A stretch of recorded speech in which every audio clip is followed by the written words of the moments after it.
So here we go, 150 pounds. These two have met 3 times. This is meeting number 4. Stanley Pete ahead 2-1 in the series, and they've all been tight matches. Stanley Pete, defending champ, your number 1 seed. He is 38-2, a junior from Laurel. And he's up against Case Dempsey from Lake Forest, 35-2, the number 2 seed, and a senior. Yeah, we got the chance to call this match during the year, and it was a barn burner then. It was a back and forth kind of match, and so I'm sure this will be no different. From Lake Forest, Case Dempsey. And we're underway at 150. These two both from the Henlopen South. We don't see a lot of Henlopen South versus Henlopen South in the finals as the north of the bigger schools. Yeah, I think we got a few here tonight. Don't reach up. Watch that far shot. Watch that far shot. And when we get to 165, we got a blown up bracket. We'll talk about that a little bit later. Both 1 and 2 seed knocked out of the championship part of it. I got to see that last night. I saw someone posted about that on social media. Check it out. Certainly, that bracket is a mess. Nice re-attack opportunity. Pete gets tight around that leg. Now switches off to a double. I think he maybe should have stayed on that single a little longer. Yeah, you're on the edge. You got to score here. Circle him back in. Now he's in a Turk position too here, Benny. If he could stay on it, he missed it. He lost the Turk there, but oftentimes you finish that double and you end up in a Turk position. You can look for a takedown and near fall.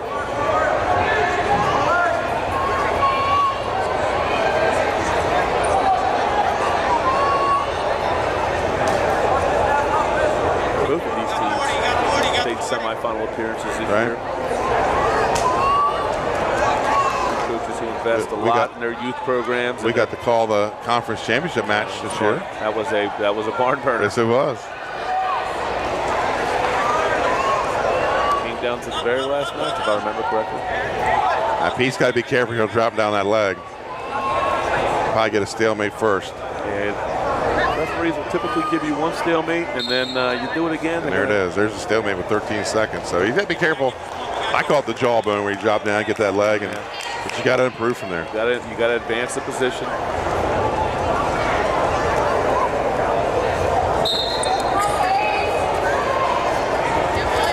Short time. Dempsey looking to score late, 7 seconds.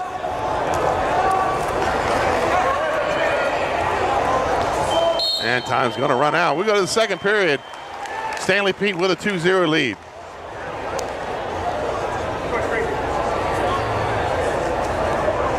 This is a weight class where everybody's beaten. Everybody has a loss in this weight class.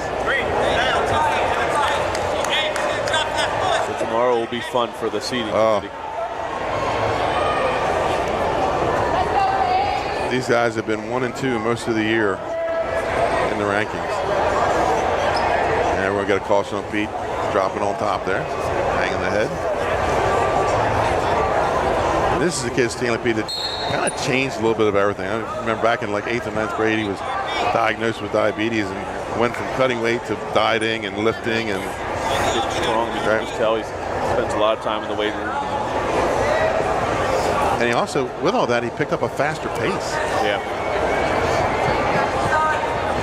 That's the fun thing for me, Benny, is watch a lot of these kids come up through the system.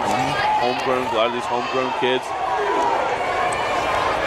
It's funny because back in the middle school days, Stanley Pete and Malachi Stratton were in the same weight class.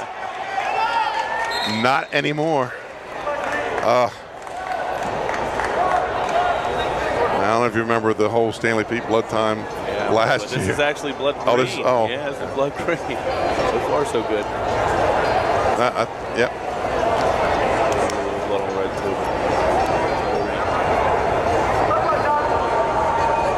So got it cleaned up, 2-0 lead for Stanley Pete here in the second period.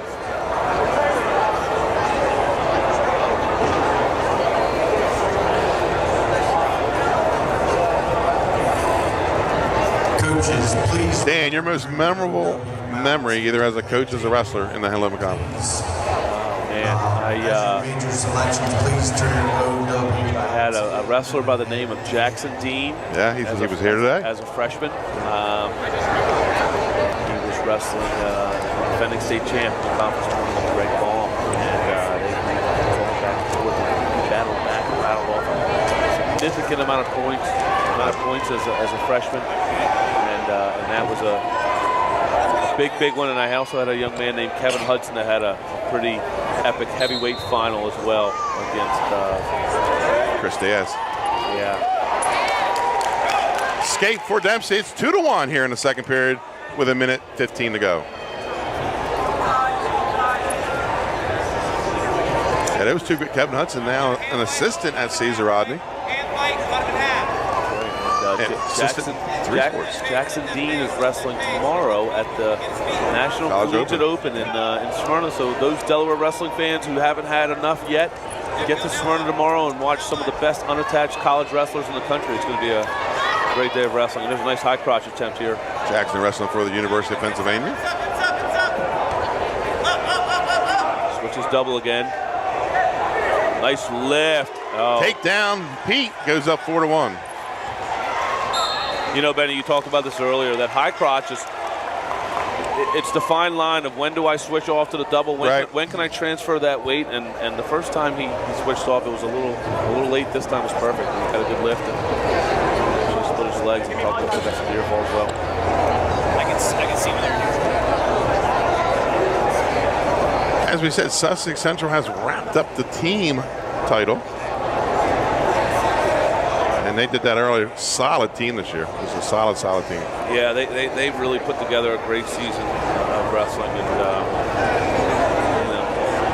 young coaches on the staff, a lot of guys who came up through Sussex Central wrestling and believe in the program. I think that's important sometimes. And if you look at the team score here, look how many teams are over 100. Yeah. 9 teams over 100. That doesn't happen very often. No, it doesn't. And then, I think that's what made Delaware wrestling so fun this year, right. Is that there was a lot of parity for most of the season. Like Sussex Central really separated themselves late in the year. Right. But going into that state tournament, you didn't really know who was going to beat who on the semifinals. You didn't know who was going to beat who on the Division II side. And I think that when there's a lot of parity, that makes for fun postseason wrestling. It fills the seats, too. It fills the seats, and I think that the state tournament's not really any different for us right now. I think this year there's a lot of parity amongst weight classes. I don't think a ton of weight classes have a standout number one, and that's exciting, and I think that'll make for an even more enjoyable tournament next weekend. We're back underway in the second period.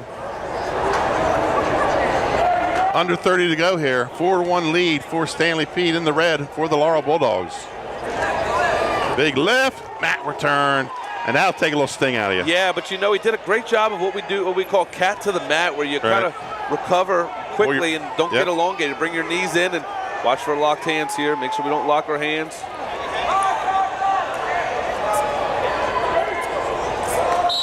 So we're going to go to the third period. 4-1 lead for Pete. And he's going to go in the bottom position. I think Stanley Pete got away with 2 late period kind of maneuvers where he was on his feet in a standing position for quite some time, but because it was late in the period, referee didn't call it. Caution on red here.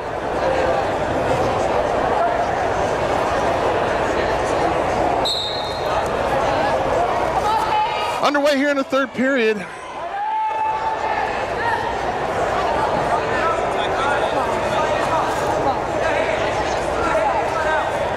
Case Dempsey, I think one of 3 brothers. There's another one, the younger one, Cohen, and they have an older brother, I think, Cole, that graduated. And we're going to go blood time. Stanley Pete, master of the long conference final. Yeah. Last year was him bleeding. And in a match, I think it felt like it took an hour. Sometimes these blood times can be favorable to the guy who maybe doesn't have the gas tank. Right.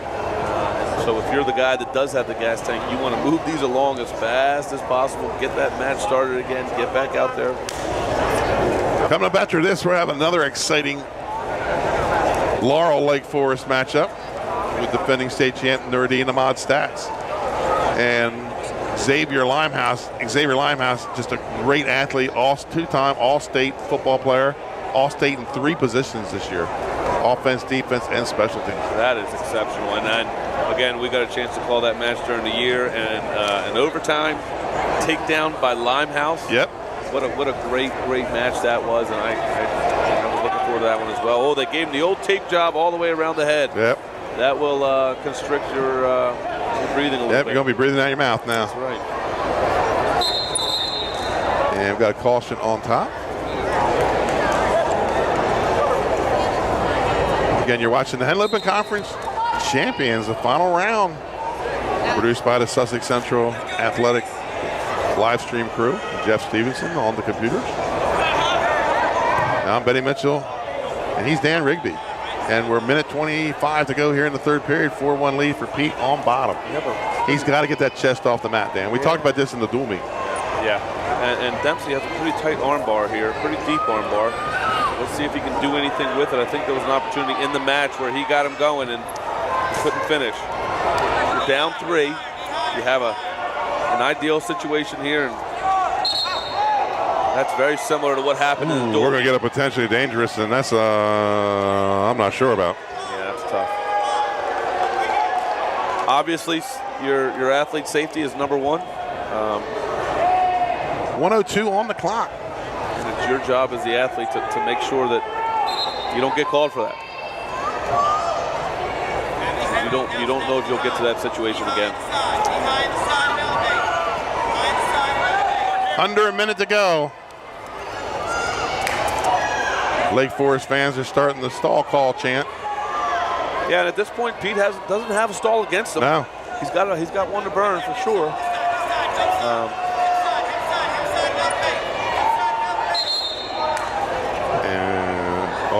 Blood on a reinforced bar.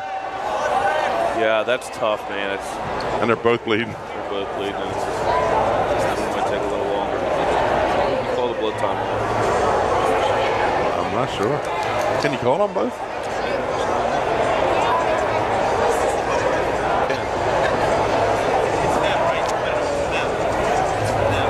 That's what the Lake Forest coach is asking. Running it on red.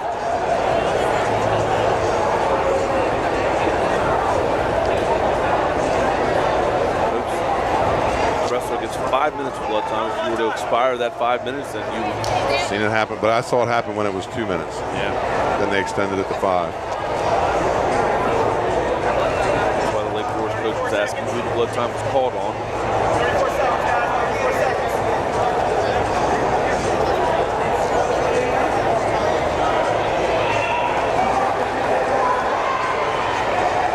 So back, ready to wrestle here in the third period.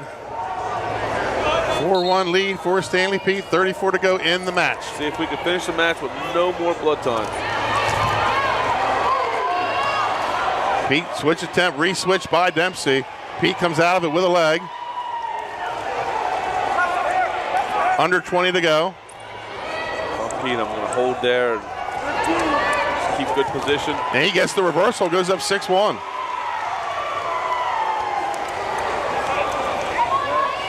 So Stanley Pete, another repeat conference champion here tonight, this time at 150 pounds with the 6-1 decision. Yeah, that was a sound match by Stanley Pete. He did what he needed to do. Those double attempts were nice.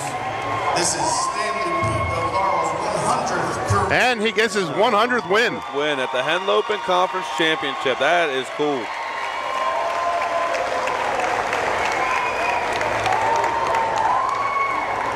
Number 100 for Stanley Pete.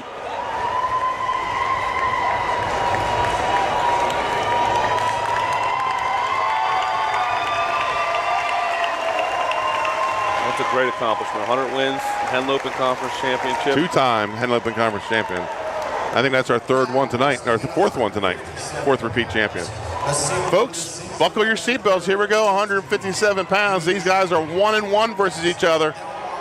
Your number 1 seed, Nuruddin Ahmad Stats from Lake Forest. He had a 1-0 victory over Justin DeGrom.